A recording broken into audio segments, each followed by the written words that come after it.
390 ஒன்னு இருக்கு. 390 இன்னும் அதிக சிசி. ஆமா. இது எவ்வளவு ஸ்பீட் போங்க அப்போ?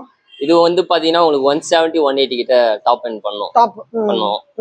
இது கிலோமீட்டர் மைலேஜ் கொஞ்சம் சிசி ஜாஸ்தி போயிட்டாலும் மைலேஜ் எதிர்பார்க்க கூடாது. கிக் பாக்கும்போது ரேட்ட பார்க்க கூடாதுன்ற மாதிரி அந்த மாதிரி தான். இது வந்து பாத்தீங்கன்னா உங்களுக்கு என்ன மிஞ்சி போனா ஒரு 18 20 தரும் மைலேஜ். அவ்வளவுதான். டபுள் இருந்தா இந்த வண்டியை வாங்க, டபுள் இல்லைன்னா அந்த வண்டிக்கு போ. அவ்வளவுதான். இல்ல இதே லைக் பண்றவங்களா இருக்காங்க. நான் இல்ல சொல்லல, நான் சொல்றேன் ஜஸ்ட் ஒரு இதுக்கு சொல்றேன். சோ இது என்ன காஸ்ட் கோட் பண்றீங்க bro? இது வந்து உங்களுக்கு வெறும் 80,000 தான் சொல்றோம். ஏன்னு பாத்தீங்கன்னா மகாராஷ்டிரா வண்டி இது. MH. ஆமா MH. அதனால ரேட் கொஞ்சம் கம்மியா தான் பண்றோம். அது சில பேர் ஐடியா இருக்கிறவங்க கண்டிப்பா வந்து எடுத்துக்கலாம். ஓகே. அதனால 80. ஆமா வெறும் 80 தான். மத்ததெல்லாம் 140 140 இடத்துல இது 80லயே முடியுது. மகாராஷ்டிரா வண்டின்றதுனால கொஞ்சம் பிரைஸ் கம்மியா 80லயே முடியுது. ஆனா செகண்ட் ஓனர் தான் வாங்குறாங்க. சிங்கிள் ஓனர் வாங்குறவங்க தான்